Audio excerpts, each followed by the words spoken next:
मेरी दोस्त का नाम रेणु था। उसने अपने बेटे की शादी बहुत ही अमीर परिवार में की थी, जिन्होंने अपनी बेटी को दहेज में कार, कोठी और काफी सारे जेवर के अलावा एक नौकरानी भी दी थी। शादी के मौके पर तो मैं उनके यहाँ न जा सकी।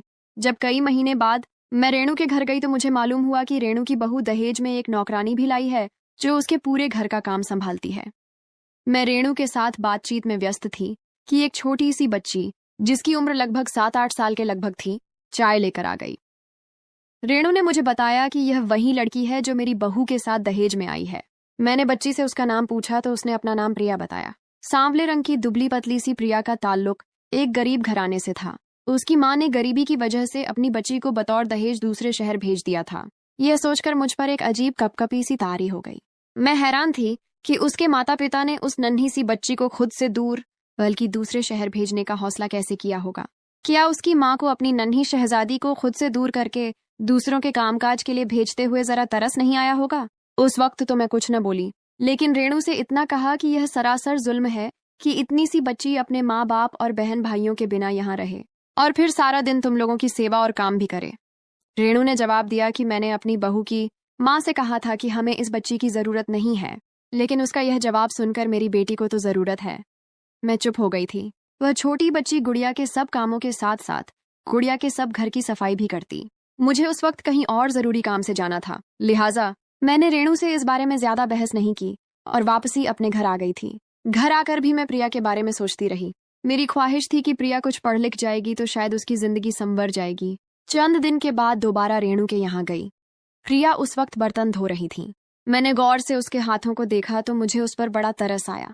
नन्हे नन्हे से हाथ, जिनमें खिलौने होने चाहिए थे, सारा दिन काम करने और मशक्कत उठाने की वजह से अभी से जख्मी दिखाई दे रहे थे।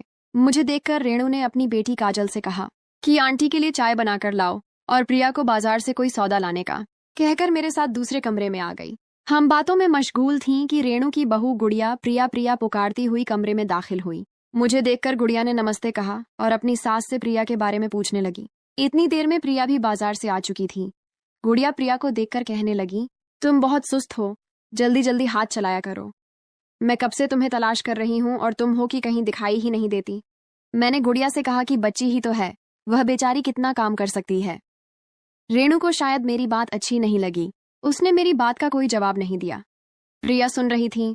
वह कहने लगी, खाला जान, मैं बेचारी नहीं हूँ, मैं अच्छा खासा कमाती हूँ। दीदी की माँ ने मेरी माँ को 12,000 मेरी कमाई के दिए थे, इसीलिए मैं उनके साथ यहाँ काम करने अपनी मर्जी से आई हूँ। मुझ पर कोई भी जोर जबरदस्ती नहीं है, उसने अपनी उंगली लहराते हुए जवाब दिया। प्रिया की यह बात सुनकर मैंने कुछ सोचा और कहा, अगर मैं तुम्हारी माँ को 15,000 रुपये दूं तो क्या तुम मेरे साथ मेरे घर में रहोगी? मैं तुम्हें पढ़ाऊंगी भी और तुमसे ज्यादा काम भी नहीं लूंगी। मेरी बात सुनकर प्रिया एकदम से खिल उठी, मगर दूसरे ही लम्हे उसका चेहरा उतर सा गया था। उसकी यह बदलती कैफियत देखकर मैंने हैरान होते हुए उससे पूछा, क्या हुआ? वह आहिस्ता से बोली, कुछ नहीं खाला जान। नहीं, कोई बात तो है प्रिया, बताओ ना। मेरे इसरार पर वह बोली, खाला जान, मेरा भी दिल चाहता है कि मैं अपनी उम्र के दूसरे बच्चों की तरह पढ़ाई लिखाई करूं। यहाँ दीदी कभी कभार पढ़ाती हैं, लेकिन उन्हें मेरे काम से ज्यादा प्यार है क्योंकि मैं उनके साथ दहेज का हिस्सा हूँ। उन्होंने मेरी माँ को पूरे 12,000 दिए हैं। मुझे पता था वह क्या कहना चाहती थी, इसीलिए मैंने उसकी बात काटते हुए कहा, तो क्या हुआ? तुम मेरे पास रहो, पैसों की फिक्र न करो। मेरी इस बात पर प्रिया ने मुझे जवाब दिया। वह जवाब मेरे लिए एक ऐसा सबक था जिसे मैं कभी भुला नहीं पाऊंगी, और शायद आप भी सोचने पर मजबूर हो जाएंगे कि प्रिया कहने लगी, खाला जान, जबान जबान होती है। मेरी माँ ने इन लोगों को जबान दी हुई है कि मेरी बेटी प्रिया इतने अरसे तक आपकी तनख्वाह पर यहाँ काम करेगी, तो मैं उन्हें कैसे झूठा कर सकती हूँ? आप मुझे बेशक इससे 2 गुना पैसों का लालच दे दें, लेकिन मैं अपनी माँ की बात टाल नहीं सकती। अगर मैंने इसी तरह किया तो मेरी छोटी बहन, जो अभी 5 साल की है, उसे काम करना होगा। मेरे पास उसकी बात का कोई जवाब न था, लेकिन मैं सोच रही थी कि छोटी सी बच्ची कितने बड़े ज़र्फ की बात कर रही है।